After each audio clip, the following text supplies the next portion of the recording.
My name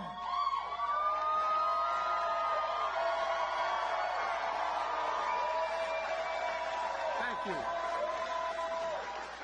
My name is Joe Biden, and I am Jill Biden's husband. That's how I'm known back home. That's how I'm known most places. Thank you, Renise. And before I begin, what I want to do is I want to take a moment, quite frankly, to reflect on something that happened here in the state not long ago. As a matter of fact, very recently. It reflects on the anti-Semitic attack that took place this weekend in Poway Synagogue in California. 1 dead, 3 injured. But folks, we saw hate in Charlottesville. We saw it again in Pittsburgh at the Tree of Life Synagogue, the attack of the deadliest in American history on a Jewish community. And we're reminded again that we are in a battle. We are in a battle for America's soul. I really believe that. And we have to restore it. So, folks, I want to thank Rich Fitzgerald, the county executive, Allegheny County executive, for being here, and Mayor Nesby, city of Duquesne, is here as well. You're here somewhere, Mayor. I got to see you. And International Firefighters General President and my friend for a long, long time. One of the guys in our unions that, as they say, along with the Teamsters, brung me to the dance when I started. Thank you, Hal.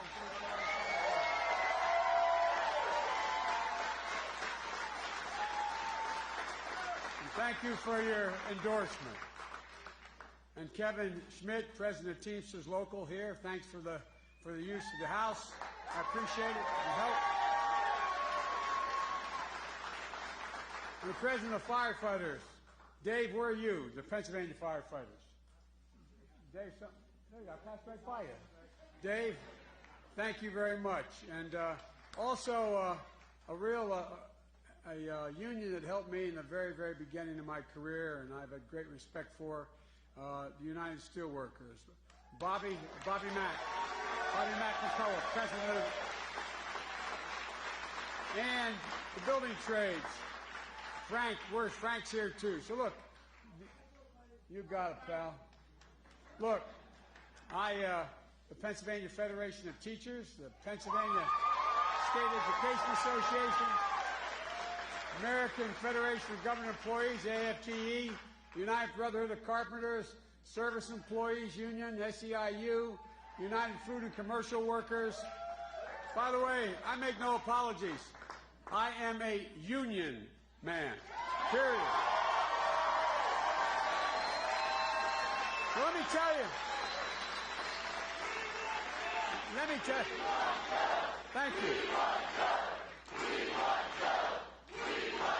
Thank you. Thank you. Well, let me tell you why. Thank you. Let me tell you why I chose Pittsburgh to begin this effort.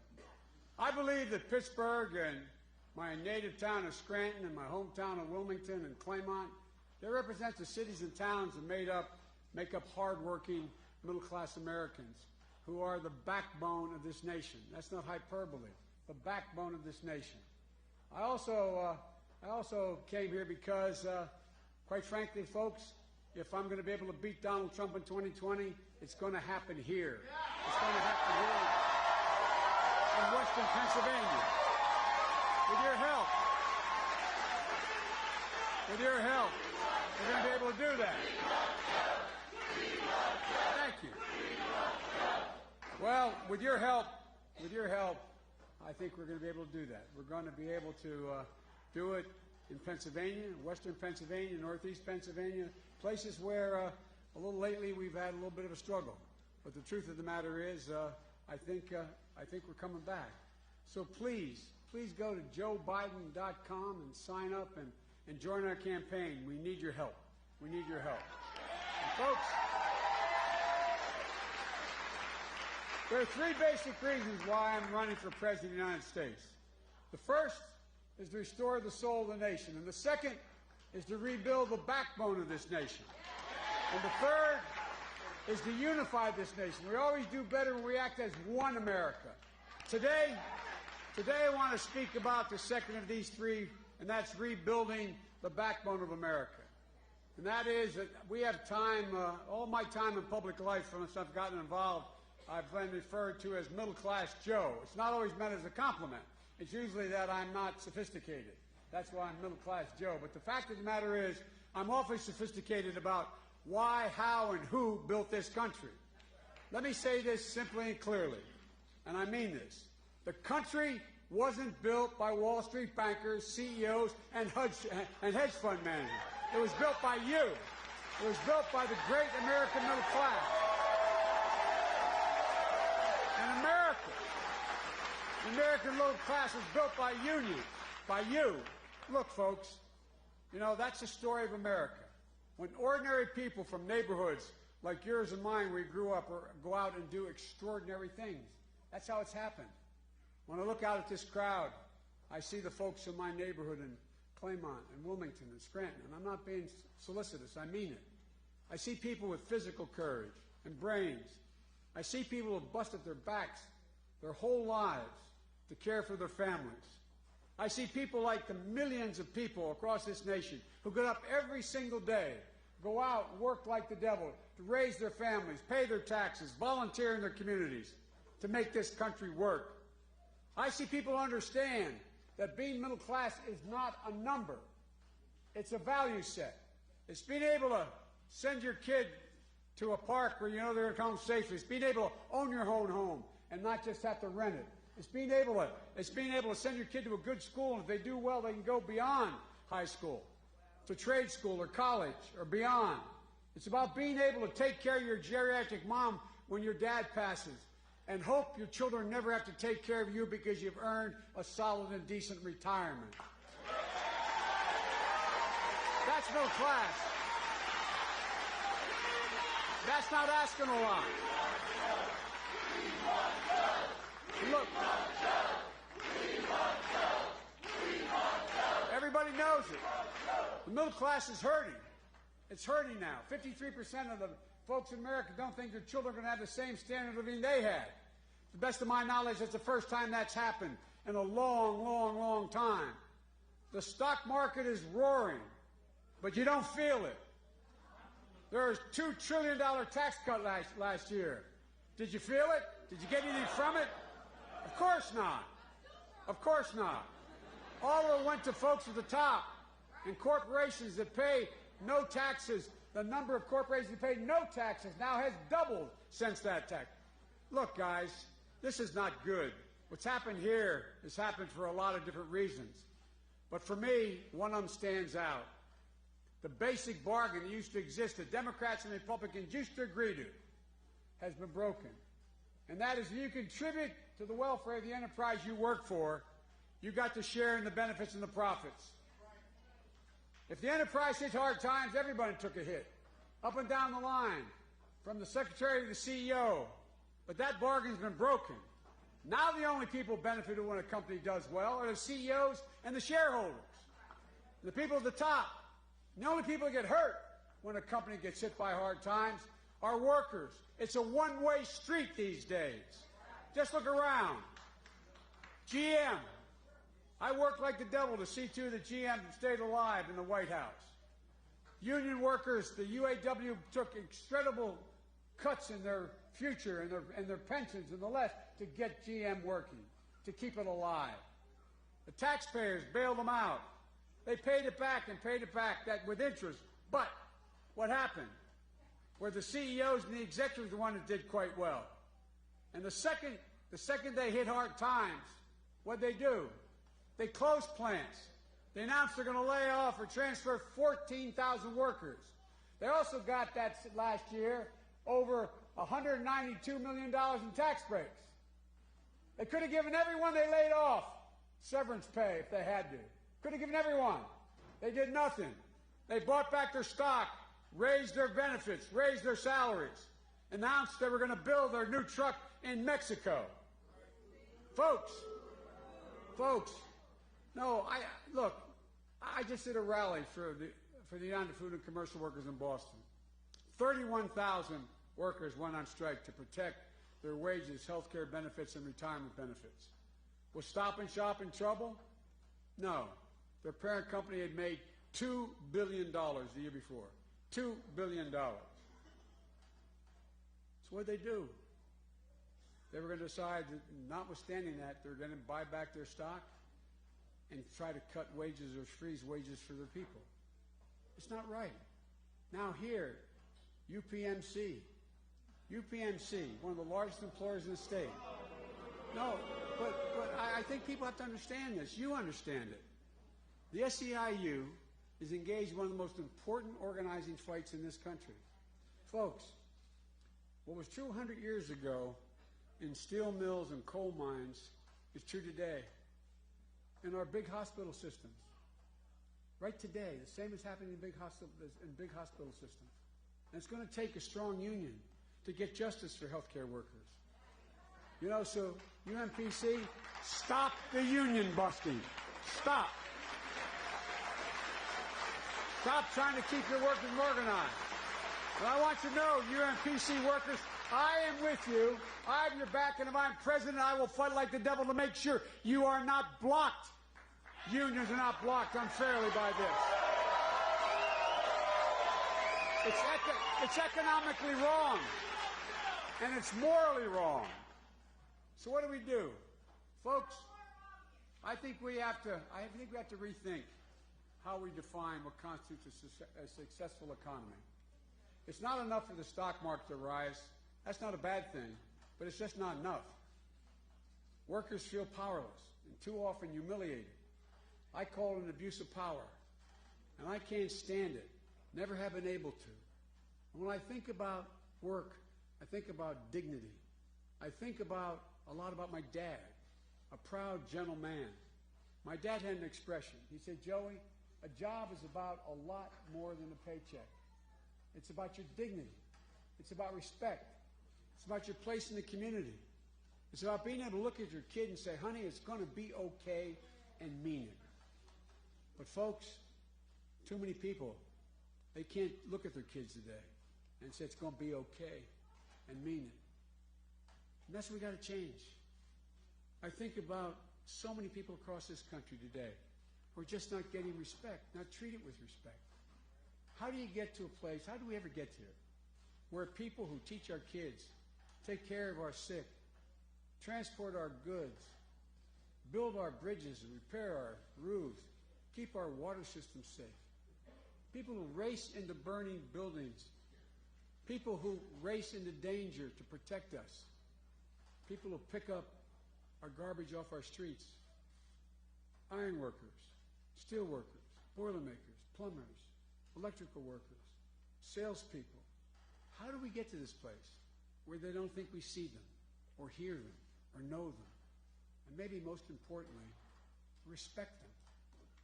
Respect. And folks,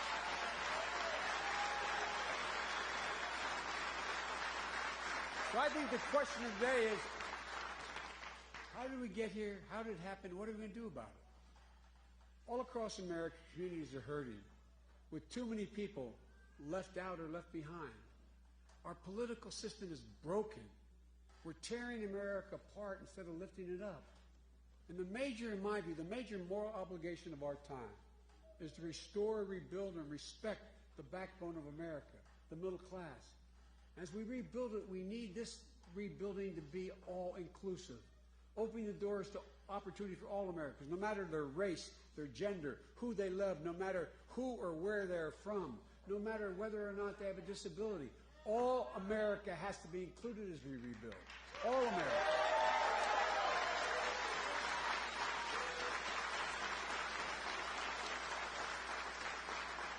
And I guarantee you, this is, remain, and will be my measure of what constitutes economic success. The dignity of work is my measure, which is about being able to provide security and share the joys with your families. How can a person dignity be maintained if they can't afford to care for their sick child or a family member because of a pre-existing condition, or because they've reached a point where their health care has run out and the insurance company says no more? Jill and I and my family, like many of you, went through a year knowing our son was terminally ill. I could not imagine what it would be like if we were told that he'd run out of the amount of money in the insurance policy and they're going to have to cut him off of the palliative care he was getting. My Lord, think about it.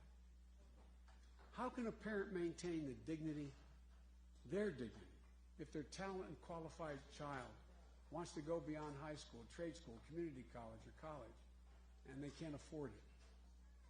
How do you get them there? Folks, it's not just that child is not going to have an opportunity to grow and be better, but think about it. Think about it.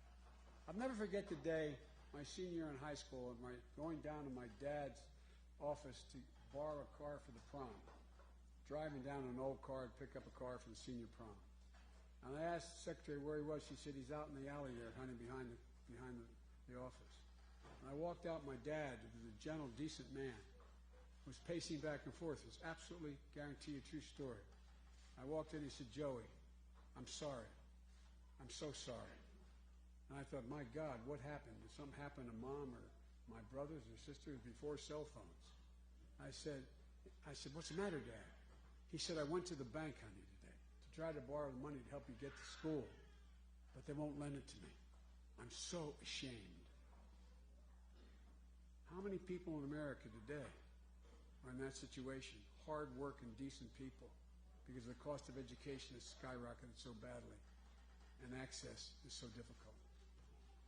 Folks, dignity. Immanuel Kant, the philosopher, said dignity, the definition of dignity, is that people should never be treated as a means to an end, but an end in themselves. That's how today's corporate culture works. CEOs in this administration see it a different way. They see workers as just a means to an end, not the end in themselves.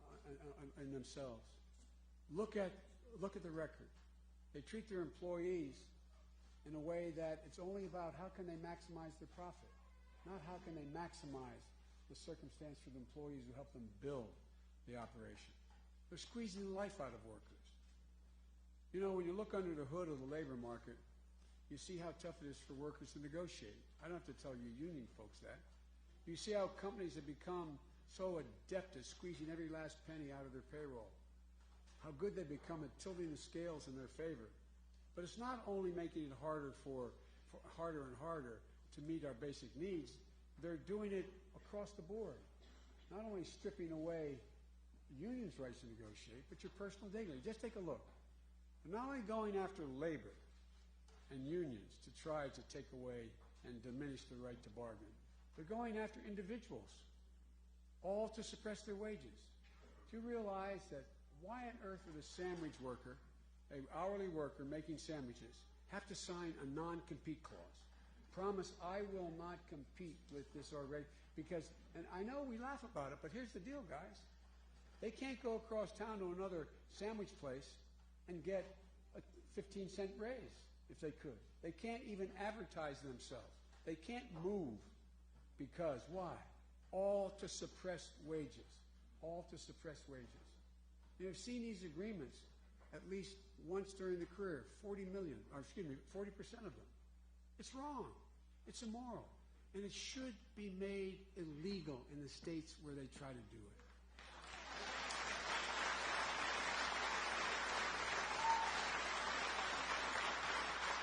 But to do the same thing with occupational licenses, why should someone who braids hair have to get 600 hours of training? It makes no sense. It's designed to keep the competition down.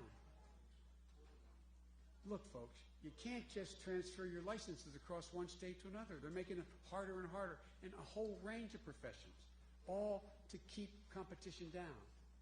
Why should we get rid of these unnecessary hoops out there? Because we have to restore America's ability, and individuals Americans, to be able to fight for their own dignity. You know, we should stop companies from classifying low-wage workers as managers. You see it all the time. We tried it in our administration. Why they do that? So they don't have to pay overtime. It cost more than 4 million workers last year $1.2 billion in lost overtime pay. Reclassification. And by the way, speaking of overtime, it's well past time that the minimum wage nationally be a minimum of $15. It's well past time. It's time to start rewarding work over wealth. Just the first step is reverse President Trump's tax cut for the very wealthy and corporations. We need to eliminate these special tax breaks from the tax code that reward special interests. Let's get rid of capital gains loopholes for multimillionaires. Warren Buffett said it best. He should not pay a lower tax rate than his secretary pays lower. That's because of capital gains. It's wrong. I'm going to change that so millionaires and billionaires don't pay lower taxes than firefighters, teachers, and I go on and on. We need to reward work in this country, not just wealth. And then look, there's much more we need. There's much more we need to do to build a middle class. In the coming weeks, I'm going to go into a great deal more detail about this. But you've been standing too long. Look, it starts with access to affordable education so that everyone can get the skills they need. 12 years of education in the 21st century is not enough. Simple. But it's got to be affordable. 65 out of every 100 jobs today require training beyond high school. 65 out of every 100. But what? We have to make it post-secondary education. Make training affordable. Make sure employees, the economy works. Not just for the wealthy folks, not just for people who get to four-year college degrees, but those who compete for job training and trades and programs. Look, guys, we can do all this. It means being able to have a quality health care for all Americans. Affordable health care was a huge step forward, the ACA, in our country. We made historic progress by extending health care to 22 million people. Americans who didn't have it before now have it, 22 million. We have to stop this administration's effort to gut it first, and then we have to move on and finish the job and make health care a right. Health care is a right, not a privilege. We have to give everybody the peace of mind they deserve. Whether you're covering it through your employer or on your own or not, you all should have a choice to be able to buy into a public option plan for Medicare. Your choice.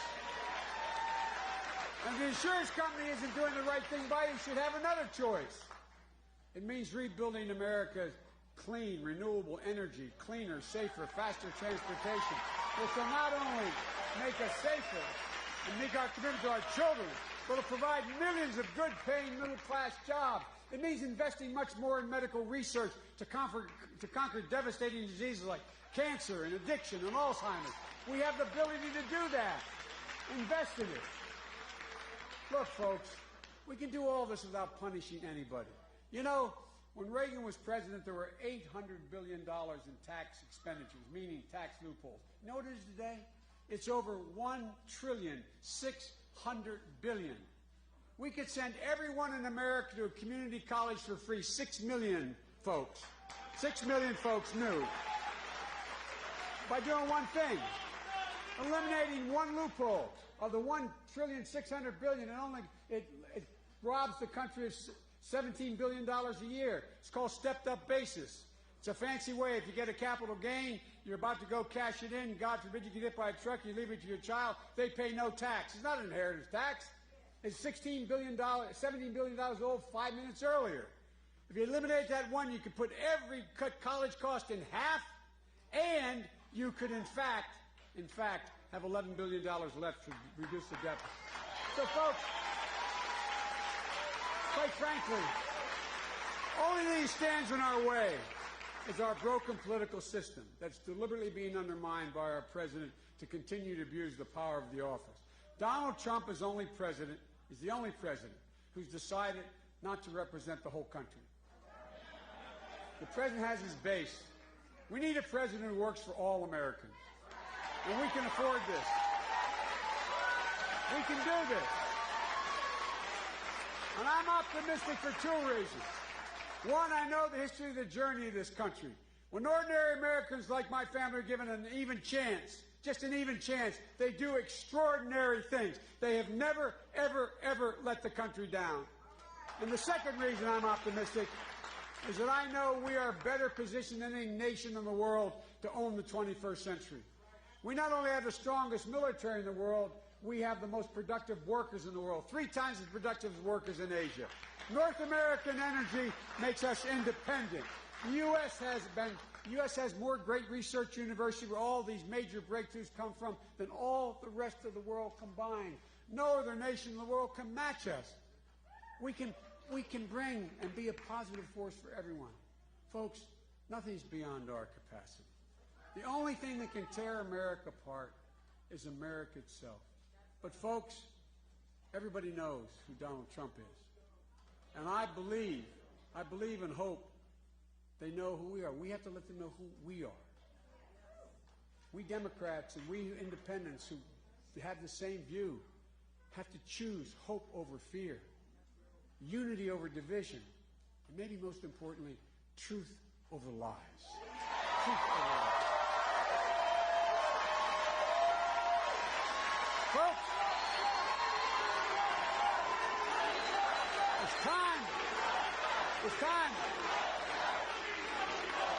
it's time to pick up our heads.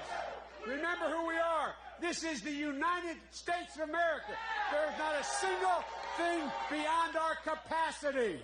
Not a single thing. So God bless you all and may God protect our troops. Thank you, thank you, thank you. Thank you.